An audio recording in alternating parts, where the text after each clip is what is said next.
Hello दोस्तों, आज के इस वीडियो में हम लोग एनसीईआरटी एक्सरसाइज 9.1 का क्वेश्चन 11, 12 और 13 को सोल्व करेंगे।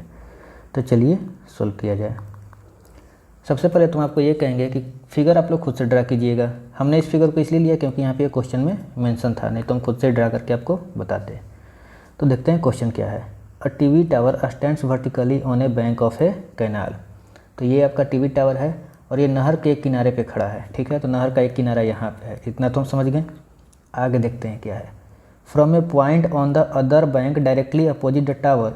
टावर के ठीक अपोजिट इस साइड कोई दूसरे किनारे पे the angle of elevation of the top of the tower is 60 degree. तो यहाँ पे आपका फिगर में 60 बनाया है। इसका मतलब ये हुआ कि ये नहर ऐसे यहाँ पे बह रहा है, ऐसे समझ गए। तब क्या हुआ कि इस टीवी टावर के टॉप से यहाँ पॉइंट ए से इस पॉइंट जो कि नहर का दूसरा किनारा है, नहर का फर्स्ट किनारा आपका ये हो गया, ये दूसरा किनारा, तो इस किनारे पे जो कि इसके ठीक अपोजिट है, ये एंगल ऑफ एलिवेशन कितना बनाया है 60 डिग्री। और आप जानते हैं एंगल ऑफ एलिवेशन कैसे बनता है, इसको मिला दीजिए लाइन ऑफ साइट और ये हॉरिजेंटल लाइन, इन दोनों के बीच का एंगल ऑफ एलिवेशन। तो इतना आप समझ गए। ये आपका नहर है, ये नहर का चौड़ाई हो गया इतना। आगे क्या है, from another point 20 metre away from this point. अब इस पॉइंट से 20 मीटर दूर एक और पॉइंट है। On the line joining this point two the foot of the tower. तो ये जो फुट ऑफ टावर को ये जो लाइन ज्वाइन कर रहा है ना, इसी में 20 मीटर दूर और एक पॉइंट है। सपोज कि वो यहाँ पे आ रहा है 20 मीटर दूर इस पॉइंट के पास। ओके, आगे क्या कर रहा है, the angle of elevation of the top of the tower is 30 degree. मतलब इस पॉइंट से इस टावर के टॉप का एंगल ऑफ एलिवेशन कितना है 30 डिग्री। तो इसको मिलाइए और इस हॉरिजेंटल लाइन को मिलाइए, यही हो गया आपका एंगल ऑफ एलिवेशन। तो आई होप आप लोग इसको अच्छे से समझ गए। अब फाइंड क्या करना है, find the height of the tower and the width of the canal. तो हम आपको बता चुके हैं कि ये आपका कैनाल है, तो इसका विड्थ फाइंड करना है और दूसरा इस टावर का हाइट फाइंड करना है। क्वेश्चन समझ में आया। चलिए अब हम लोग इसको सोल्व करते हैं। सबसे पहले तो यहाँ देखिए कि ये टावर आपका वर्टिकल है, तो यहाँ पे आपका एंगल बनेगा 90 डिग्री ये बी के पास। ठीक है, अब हमें हाइट ऑफ टावर फाइंड करना है, तो हम मान लिए कि हाइट ऑफ टावर क्या है h, इसका हाइट हमने h मान लिया। आगे हमें विड्थ ऑफ कैनाल भी फाइंड करना है। हम जानते हैं कि कैनाल का विड्थ यही है, तो हम क्या करेंगे, इसका विड्थ x मान लेते हैं। आप नहीं भी मान सकते हैं, इसको सी बी ही छोड़ सकते हैं, इसको ए बी छोड़ सकते हैं, लेकिन होगा क्या कि बार बार आपको सी बी ए बी लिखना पड़ेगा। और हमने जब x मान लिया तो सिर्फ x और h लिखेंगे, तो उतना लिखना नहीं पड़ेगा। तो चलिए अब सोल्व किया जाए। अब यहाँ पे आप देख रहे हैं कि दो राइट एंगल बन रहा है, एक तो ABC और एक ABD। इन दोनों को सोल्व करिए, आपका क्वेश्चन बन जाएगा। तो सबसे पहले हम जो माने उसको लिख लेते हैं, let the height of tower ABBH and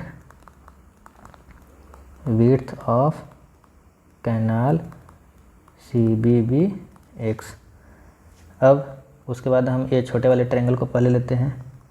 तो now in right triangle ABC, ये एंगल है आपका 60 बन रहा है। इस एंगल के लिए ये परपेंडिकुलर और ये आपका बेस।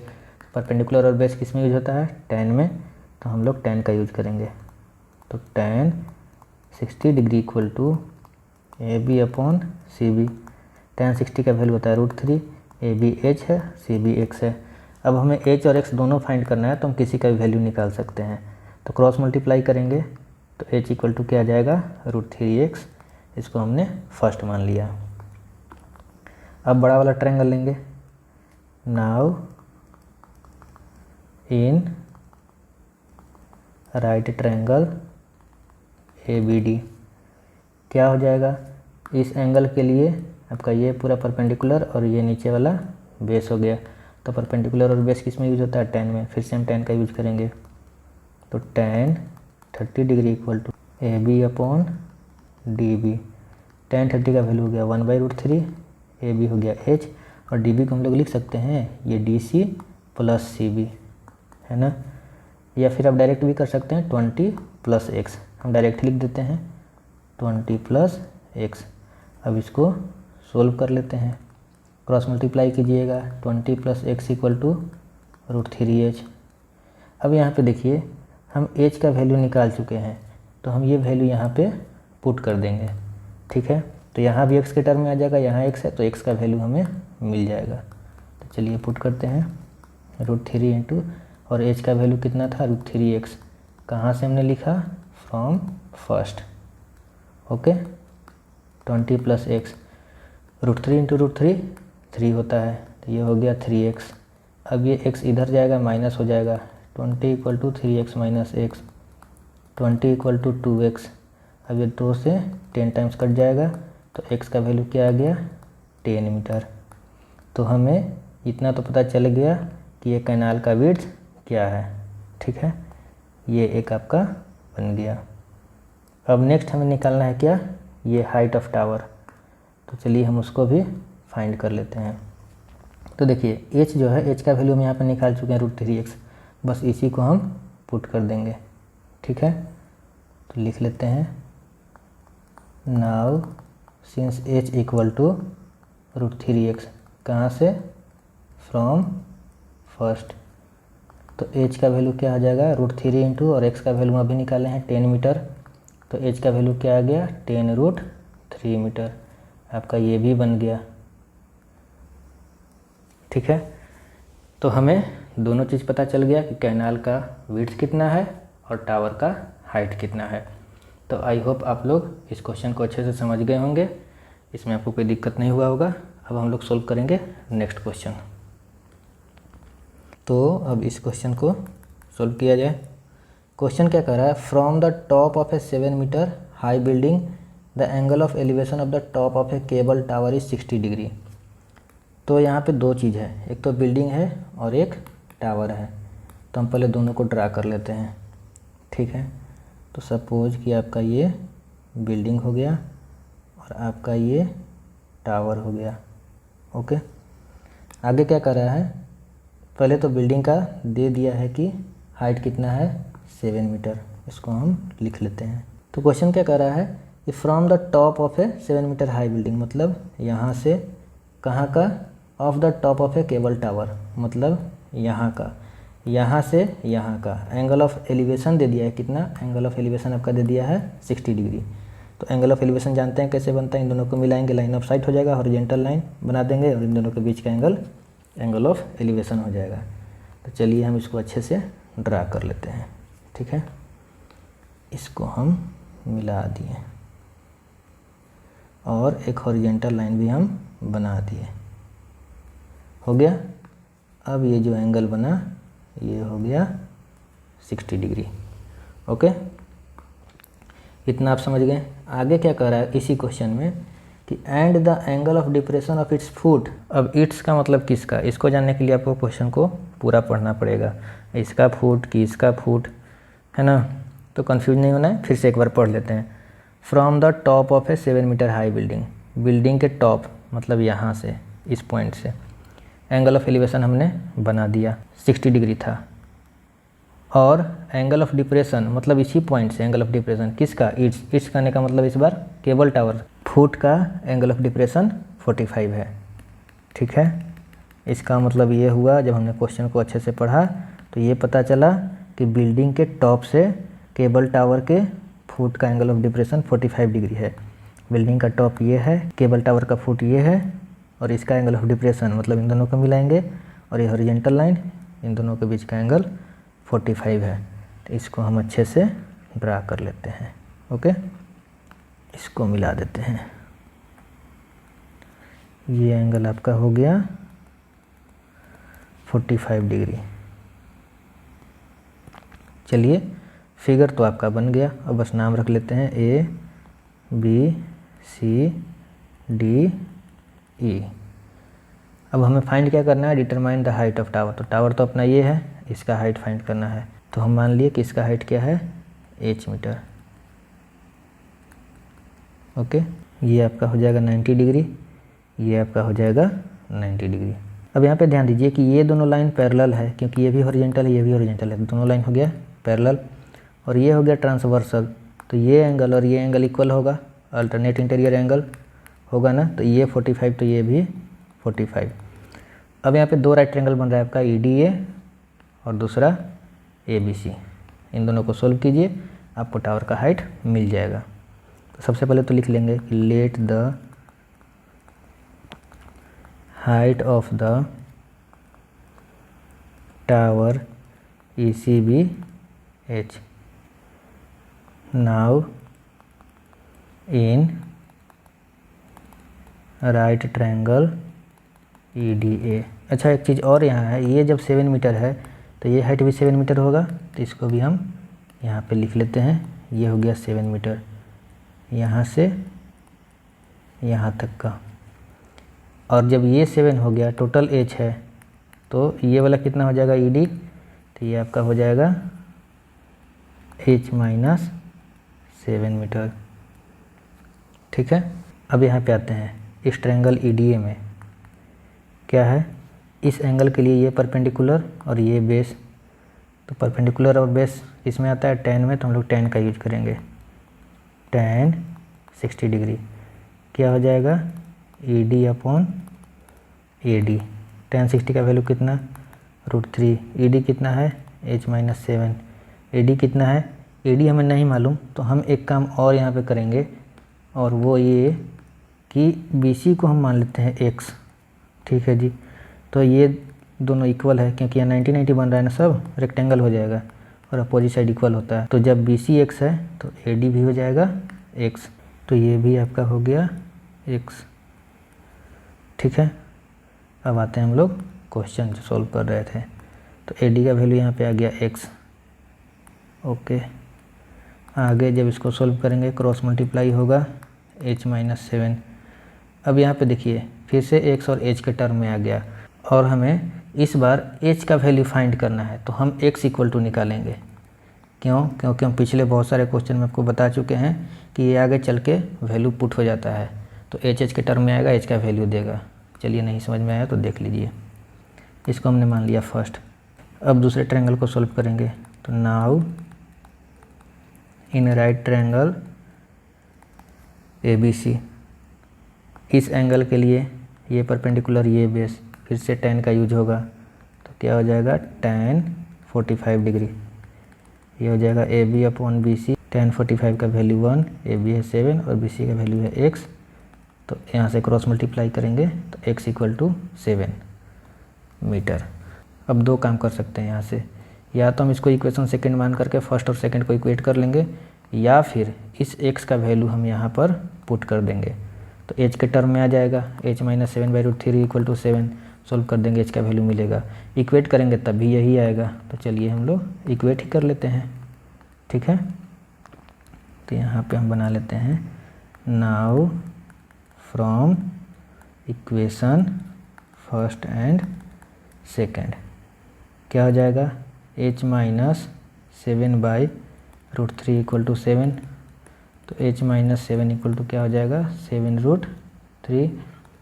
तो H इक्वल टू ये माइनस 7 इधर जाएगा तो प्लस 7 बन जाएगा, तो ये क्या हो जाएगा 7√3 प्लस 7, तो H इक्वल टू 7 कॉमन हो गया, √3 प्लस 1 मीटर आंसर। तो आपका टावर का हाइट पता चल गया कि कितना है। आई होप आप लोगों को ये क्वेश्चन समझ में आ गया होगा। अब हम लोग चलते हैं नेक्स्ट क्वेश्चन में। तो चलिए इसको सोल्व किया जाए। क्वेश्चन क्या कर रहा है, as observed from the top of a 75 metre high lighthouse. तो 75 मीटर ऊंचा एक लाइट हाउस है, तो सबसे पहले हम उसको ड्रा कर लेते हैं। सपोज कि आपका ये लाइट हाउस हो गया और इसका हाइट कितना दे दिया है 75 मीटर। चलिए हमने लाइट हाउस को ड्रा कर लिया। अब लाइट हाउस के टॉप से मतलब इस पॉइंट से the angles of depression of two ships are 30 and 45।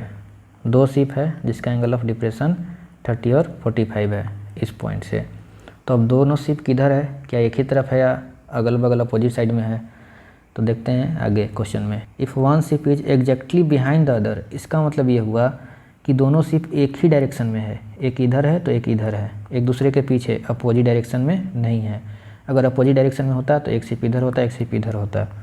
तो क्वेश्चन आप लोग समझ रहे हैं, इतना तो पता चल गया कि दोनों शिप एक ही डायरेक्शन में है। ओके जी, अब हम मान लेते हैं कि एक शिप आपका जो है यहाँ पे है और दूसरा शिप आपका यहाँ पे है, ठीक है। अब एंगल ऑफ डिप्रेशन दोनों शिप का कितना बता रहा था, 30 और 45 इस पॉइंट से, टॉप से ना।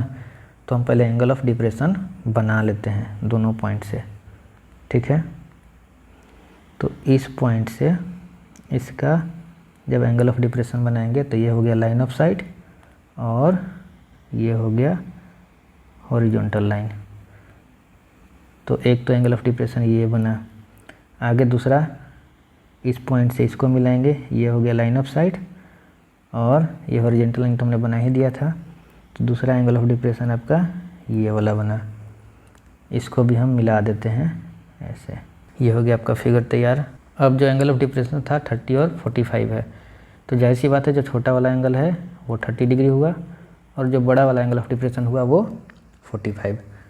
अब यहाँ पे ध्यान दीजिए, ये दोनों हॉरिजॉन्टल लाइन है तो दोनों हो गया पैरेलल और ये आपका हो गया ट्रांसवर्सल। तो ये एंगल इतना तक और ये एंगल इक्वल और ये एंगल आपका है 30, तो आपका ये एंगल भी हो जाएगा 30। उसी तरह ये दोनों फिर से पैरेलल क्योंकि हॉरिजॉन्टल लाइन है, इस बार ये ट्रांसवर्सल, तो ये एंगल और ये एंगल इक्वल, तो ये एंगल है 45, तो यहाँ पर ये एंगल भी हो जाएगा 45। तो फिगर आपका तैयार है और ये आपका हो गया 90 डिग्री। अब हमें फाइंड क्या करना है वो देख लेते हैं। अच्छा, यहाँ भी दिया हुआ है कि on the same side of the light house, ऐसे भी हम पहचान लिए थे कि एक दूसरे के पीछे है तो सेम साइड में ही होगा। चलिए कोई दिक्कत नहीं है। फाइंड क्या करना है, find the distance between the two ships. तो ये वाला डिस्टेंस फाइंड करना है इन दोनों शिप के बीच का। क्वेश्चन समझ में आ गया होगा और फिगर तो समझ में आ ही गया होगा। अब हमें बस सोल्व करना है, तो सोल्व करेंगे। उससे पहले हम इसका नामकरण कुछ कर देते हैं, इसको ABCD मान लिया, ठीक है। अब हमें डिस्टेंस फाइंड करना है ये वाला, तो हम इसको x मान लेते हैं। ये हो गया x मीटर, हमने इसको मान लिया। अब सोल्व करते हैं। तो अब सोल्व करने के लिए आपको एज यूजुअली पहले से ही बताते आ रहे हैं कि दो राइट ट्रायंगल मिलेगा, दोनों को सोल्व कीजिए, आपका क्वेश्चन बन जाएगा। एक राइट ट्रायंगल आपका यहाँ ABC है और दूसरा राइट ट्रायंगल आपका ABD है। चलिए, इन राइट ट्रायंगल ABC, पहले छोटा वाला ट्रायंगल लिए हम, क्या हो जाएगा, इस एंगल के लिए परपेंडिकुलर ये बेस है, तो परपेंडिकुलर और बेस किस में यूज होता है, tan में, तो tan का यूज करेंगे। tan 45 AB/CB, tan 45 का वैल्यू 1, AB 75/CB, तो CB का वैल्यू कितना आ गया 75 मीटर। तो ये आपका हो गया 75 मीटर। ओके, आगे हम दूसरा राइट ट्रायंगल सोल्व करेंगे। नाउ इन राइट ट्रायंगल, इस बार किस में, ABD में। तो इस एंगल के लिए ये परपेंडिकुलर और ये पूरा बेस, तो फिर से परपेंडिकुलर और बेस, तो कौन सा यूज होगा, tan का। तो tan 30 degree equal to AB/DB। tan 30 का वैल्यू 1/√3, AB 75 और इसको हम x + 75 लिख लेते हैं, ठीक है। ये हो गया x + 75, इतना समझ गए। अब इसको हम आगे सोल्व कर लेते हैं। तो जब क्रॉस मल्टीप्लाई करिएगा तो क्या होगा, x + 75 इक्वल टू 75√3। अब इस 75 को इधर ले जाइएगा तो प्लस है तो क्या हो जाएगा, माइनस में। तो x का वैल्यू क्या हो जाएगा, 75 कॉमन कर लिया, √3 - 1 मीटर आंसर। और यही x तो आपको फाइंड करना था, यही था ना आपका दोनों शिप के बीच का डिस्टेंस। तो ये आ गया आपका दोनों शिप के बीच का डिस्टेंस। तो आई होप अब आप लोगों को इस क्वेश्चन के साथ साथ इस एक्सरसाइज में बताए गए सभी क्वेश्चन अच्छी तरह से समझ में आ गए होंगे। अब हम लोग मिलेंगे नेक्स्ट वीडियो में इसी एक्सरसाइज के आगे के क्वेश्चंस के साथ। वो आपका इस एक्सरसाइज के लिए लास्ट वीडियो होगा। तब तक आप लोग मैथ प्रैक्टिस करते रहिए। मिलते हैं हम लोग नेक्स्ट वीडियो में। धन्यवाद।